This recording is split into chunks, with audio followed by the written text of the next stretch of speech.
जय देव जय देव जय देव जय शिव मार्तंडा.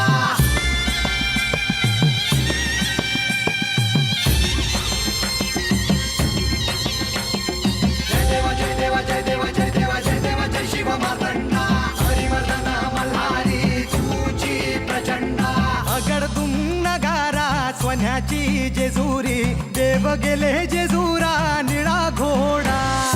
अगडतून नगारा सोन्याची जेजुरी, देव गेले जेजुरा निळा घोडा. पावने तोडा कमरी कर पटा, बिहिर मस्तकी तुरा. खोबऱ्याचा कुटका भंडाऱ्याचा भडका, बोल अहंकारा सदानंदाचा येळकोट, सदानंदाचा येळकोट. जय देव जय देव जय देव जय देव जय देव जय शिव मार्तंडा. जय देव जय देव जय देव जय देव जय देव जय शिव मार्तंडा. हरिवर्धन मल्हारी तुझी प्रचंडा. जय देव जय देव जय देव जय देव जय देव जय शिव मार्तंडा. हरिवर्धन मल्हारी तुझी प्रचंडा.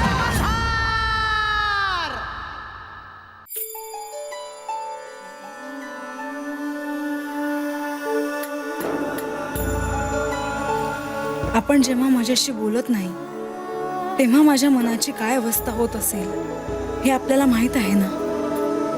मग आपण माझ्याशी का बोलत नाही? आज अचानक पडली तव छाया, मम हृदयीच्या दर्पणी. हे असं कुंद वातावरण, हा विजांचा कडकडाट, माधव शास्त्रींचं बोलणं आणि तुम्ही माझ्याशी न बोलणं, हे सारं विचित्र वाटतंय मला. माझ्या मनाची धाकधूक वाढू लागली आहे आता. मन मल्हारा,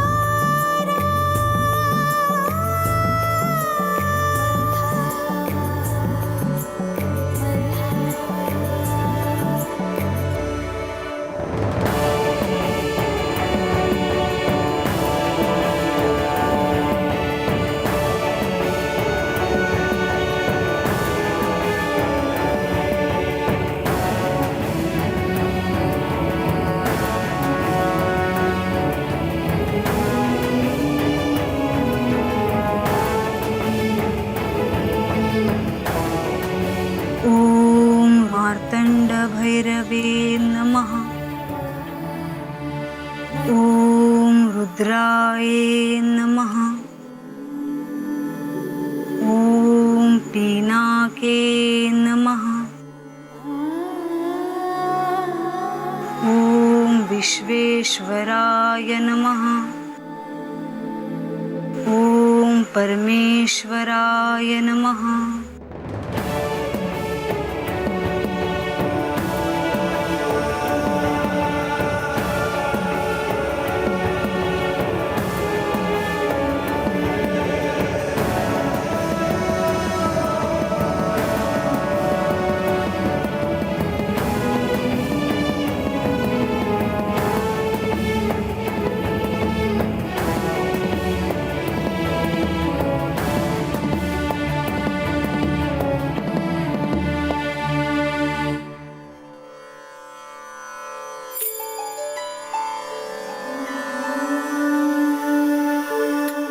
अजूनही हे माझ्याशी का बोलत नाहीयेत?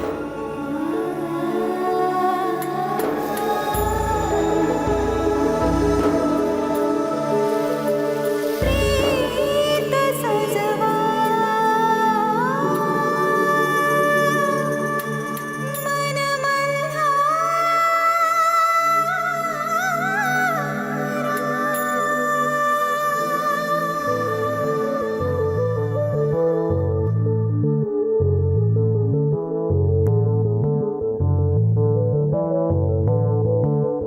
म्हाळसा, काय ग, कुठे हरवलीस? लतिका, तू कधी आलीस? अगं, हे काय, तुझ्या समोरच तर येते. बरोबर आहे, आता तुझं आमच्याकडे कुठे लक्ष जाणार नाही का? लतिका,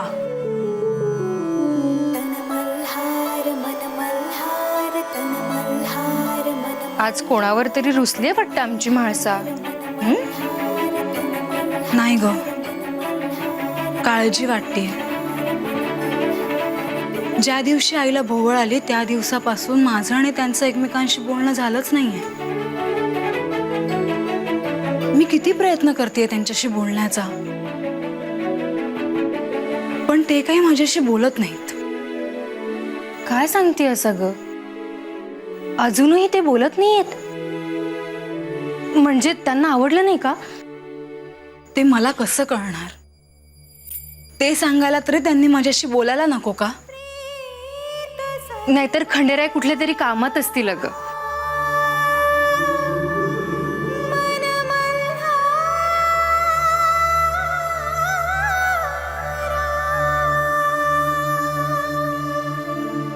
मला असं वाटतंय ते कोणत्या संकटात तर नसतील ना, कारण माधव शास्त्रींनी सांगितलं होतं की त्यांना एक युद्ध होताना दिसतंय. ते युद्धात व्यग्र नसतील ना? लतिका, ते कोणत्या संकटात नसतील ना? नाही अगं म्हाळसा, ते खंडेराय आहेत आणि त्यांना अशक्य असं काय असणार आहे का? सांग मला बरं.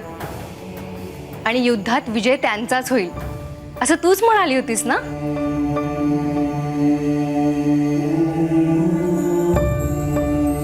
परंतु म्हाळसा, आत्तापर्यंत तर युद्ध झालं असावं. आणि जर आता युद्ध झालं असेल तर एव्हाना त्यांनी तुझ्याशी बोलायला हवं होतं.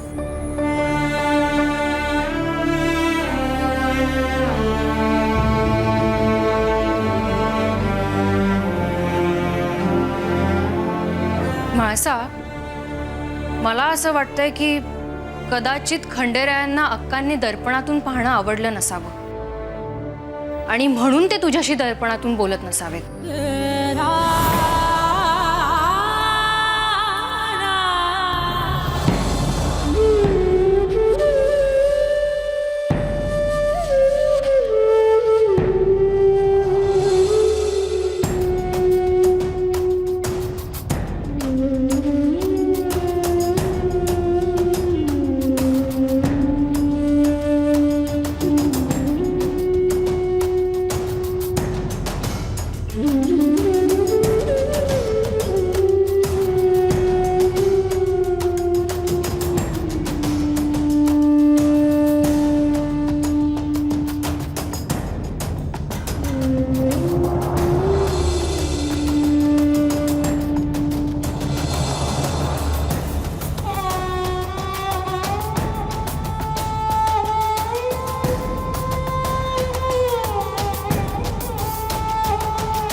अरे हा समजा काय प्रकार आहे? अरे मला बी कळना झालंय बघ. पण या समध्यासने धीर देणं आपलं पहिलं काम आहे आता. वय वय वय.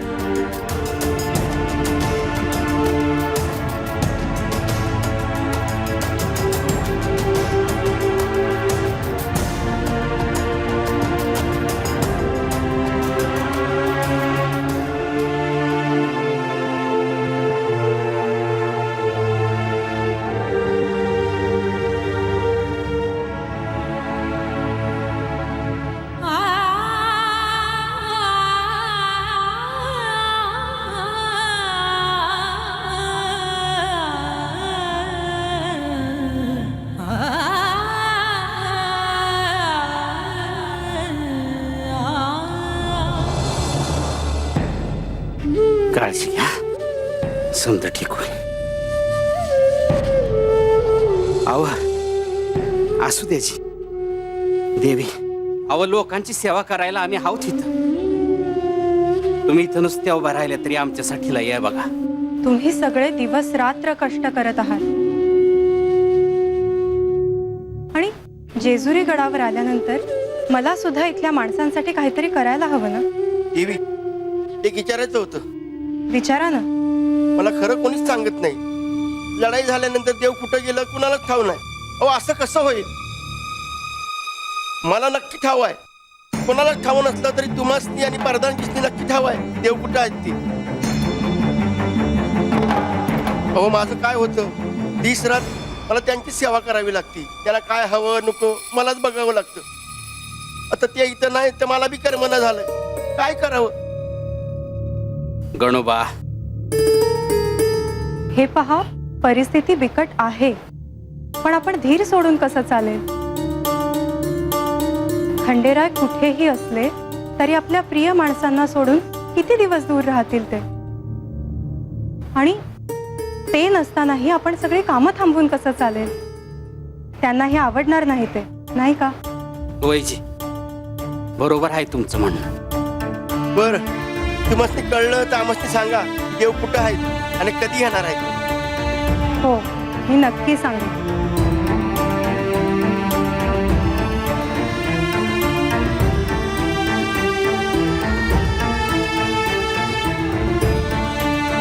युद्धानंतर ही परिस्थिती आहे. त्यात विवाहाची तिथी जवळ येत चालली आहे. खंडेराय देखील कुठेतरी निघून गेले आहेत. हे सगळं कसं पार पाडायचं?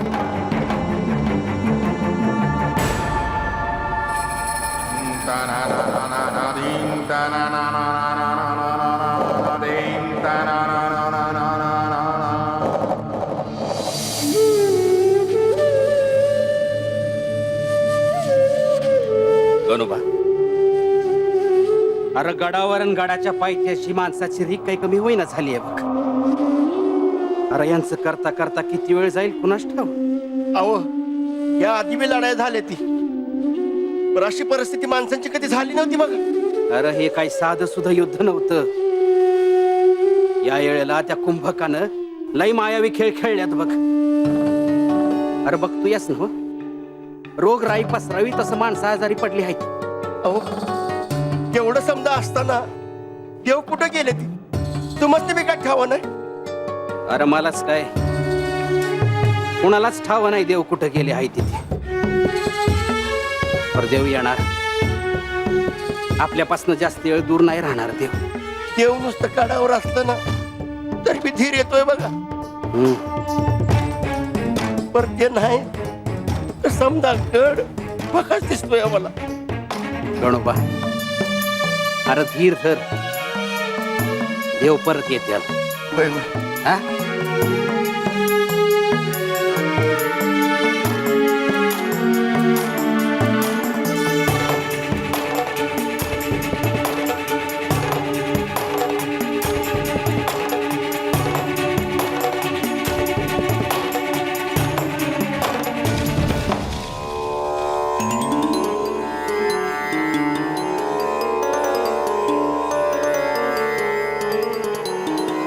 प्रधानजी, आमचे खंडेराय कुठे आहे? सांगा ना प्रधानजी, आमचे खंडेराय कुठे आहे? तुम्ही कोणीही असा धीर सोडू नका.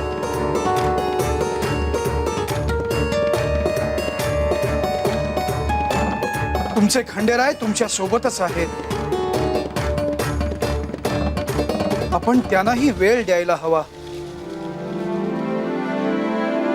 परंतु एक गोष्ट लक्षात ठेवा, कोणतीही परिस्थिती कायम नसते. हेही दिवस जातील, परंतु तुम्ही धीर सोडू नका.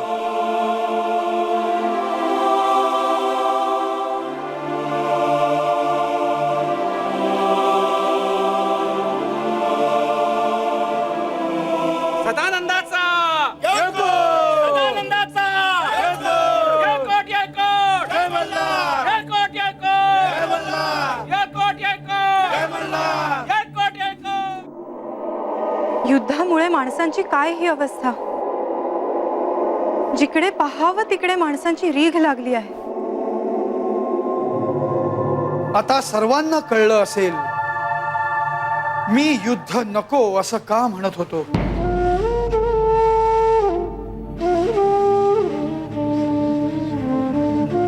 युद्ध कोणाचंही असो,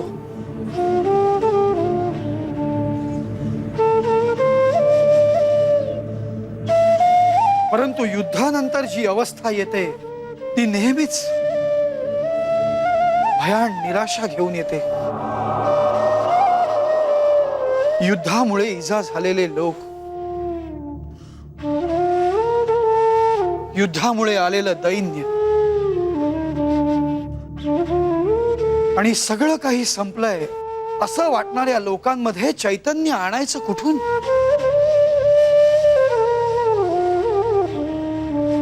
मणिमल्लाच्या युद्धानंतर सगळं काही सावरत आणलं होतं, परंतु या युद्धानंतर पुन्हा सगळं नव्याने उभं करावं लागेल. माणसं इतकी हताश झाली आहेत की त्यांना पुन्हा उभं करण्यासाठी प्रचंड ऊर्जा टाकावी लागेल. खंडेरायांना ते जिथे असतील तिथून इथे यायला हवं. होय देवी, श्री खंडेराय गडावर नसल्यामुळे लोक जास्त निराश झाले आहेत. मलाही वाटतं की त्यांनी ह्यावेळी इथं असायला हवं,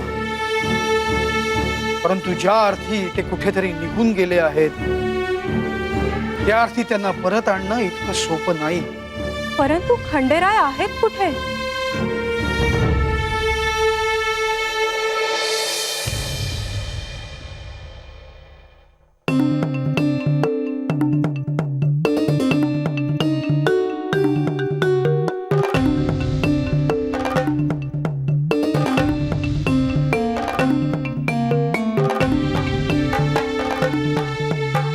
ह्या शिवलीलेमध्येही त्यांचं वैराग्य त्यांना पुन्हा एकांतात घेऊन गेलंय. महादेवांनी रूप जरी वेगळं घेतलं असलं तरी त्यांचं वैराग्य त्यांची सोबत कसं सोडेल. महादेव हे लयतत्वाचे स्वामी असल्यामुळे अशुभाचा नाश करताना त्यांना काय क्लेश होत असतील हे त्यांनाच माहीत. त्यामुळे आपणही त्यांचं एकांतात जाणं समजून घेऊया. अहो, परंतु म्हाळसेनं जर आपल्याला काही विचारलं तर आपण काय उत्तर देणार आहोत? प्रधानजी, गडाच्या पायथ्याशी बी माणसांची गर्दी झाली. युद्धात इजा झालेल्या माणसाचं समजू शकतो, पण हातात तर रोगराई झाल्यागत माणसं आजारी पडतात. हे कसलं युद्ध? अनाशात बी विचारतात, कुठं आहे आमचा देव, कुठं आहे आमचा देव म्हणून. काय सांगावं त्यास.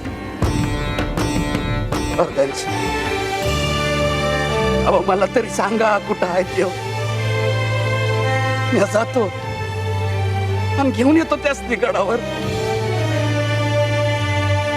मला या लोकांकडे पाहत नाही. चौडप्पा, मी समजू शकतो, परंतु तुम्ही काळजी करू नका. मी स्वतः जातो आणि खंडेरायांना गडावर घेऊन येतो.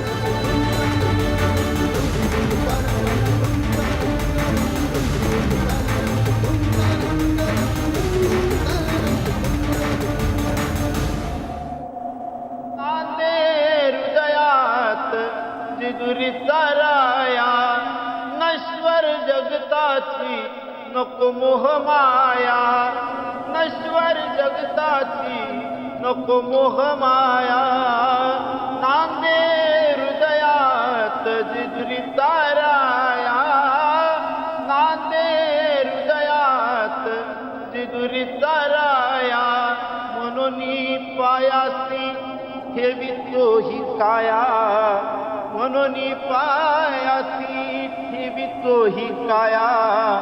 आमावरी राहो सदा तुझी छत्र छाया आमावरी राहो सदा तुझी छत्र छाया देवा मल्हारी दर्शन दे राया देवा मल्हारी दर्शन दे राया आमावरी राहो सदा तुझी छत्र छाया आमावरी राहो सदा तुझी छत्र छाया.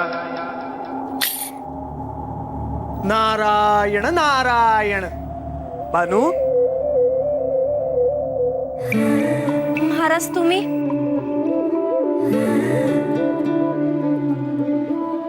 हो बानू, मला तुला भेटणं आवश्यक होतं. पर महाराज त्याआधी मला तुम्हाला एक विचारायचं आहे.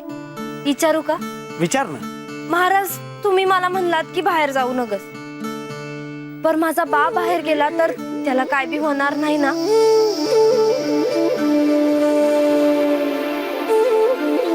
बानू, मी तुझी काळजी समजू शकतो, म्हणूनच मी तुला इथे भेटायला आलोय.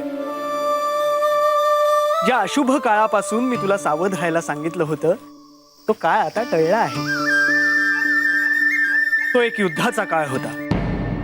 या काळात श्री खंडेराय स्वतः दैत्यांशी लढण्यासाठी रणभूमीवर गेले होते. म्हणूनच या काळात खंडेरायांना कोणतंही साकडं घालू नको असं मी तुला सांगितलं होतं.